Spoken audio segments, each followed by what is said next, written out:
कहानी सकारात्मक सोच।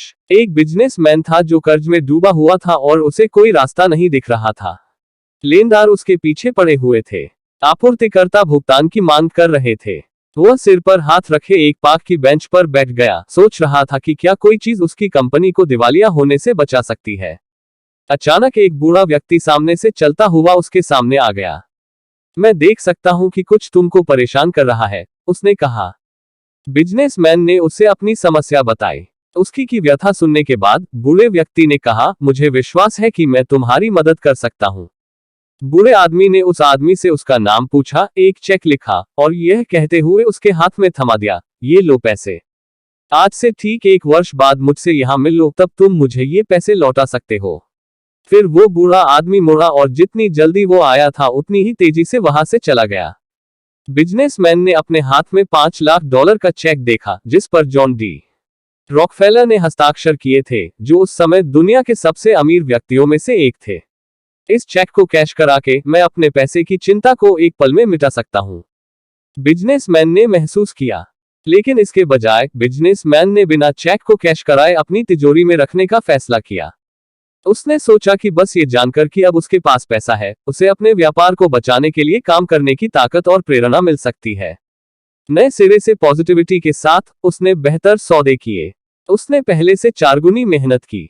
उसने कई ऐसे काम जिसमें उसको घाटा हो रहा था बंद कर दिए और जिन कामों में उसे मुनाफा हो रहा था उन्हीं पर ध्यान केंद्रित कर उन्हें विस्तारित किया।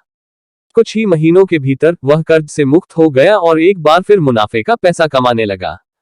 ठीक 1 साल बाद वह बिना कैश किया हुआ चेक लेकर पार्क में लौटा। तय समय पर बूढ़ा वहां पर पहुंचा, लेकिन जैसे ही बिजनेसमैन चेक वापस सौंपने और अपनी सफलता की कहानी साझा करने वाला था, एक नर्स दौड़ती हुई आई और बूढ़े व्यक्ति को पकड़ लिया। बिजनेसमैन ने उसको रोकना चाहा और पूछा, क्यों इस भले आदमी के साथ ऐसा व्यवहार कर रही हो? मुझे बहुत खुशी है कि मैंने इसे पकड़ लिया, वह बोली। मुझे आशा है कि वह आपको परेशान नहीं कर रहा था।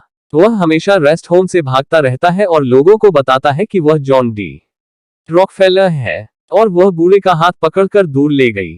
चकित बिजनेसमैन वहीं खड़ा रहा, स्तब्ध। साल भर वह व्हीलिंग और डील करता रहा, खरीदता और बेचता रहा, क्योंकि उसे यकीन हो गया था कि उसके पास $500 मिलियन है। और अब अचानक उसे पता चला कि यह पैसा वास्तविक नहीं था, काल्पनिक पैसा जिसने उसके जीवन को बदल दिया था। फिर उसे महसूस हुआ यह उनका नया आत्मविश्वास ही था जिसने उन्हें कुछ भी हासिल करने की शक्ति दी। कहानी की सकारात्मक सीख। दोस्तों, कहते हैं डूबते हुए को तिनके का सहारा काफी होता है। ये कहानी इस कहावत को 100% सच साबित करती है। नई सकारात्मक सोच लोगों की गलत आदतें छुड़ा सकती है, बीमार व्यक्ति को बीमारी से दूर कर सकती है, अपंग लोगों को वह सब करा सकती है जो स्वस्थ लोग भी नहीं कर सकते। इसीलिए मेरे प्यारे दोस्तों, जीवन में चाहे कुछ भी हो जाए, सकारात्मकता का हाथ कभी ना छोड़े। आपको ये कहानी कैसी लगी नीचे कमेंट करके हमें जरूर बताइएगा। अगर आपको ये कहानी पसंद आई हो तो अपने दोस्तों के साथ जरूर शेयर करें और ऐसी ही प्यारी कहानियां सुनने के लिए हमारे YouTube चैनल से जुड़े।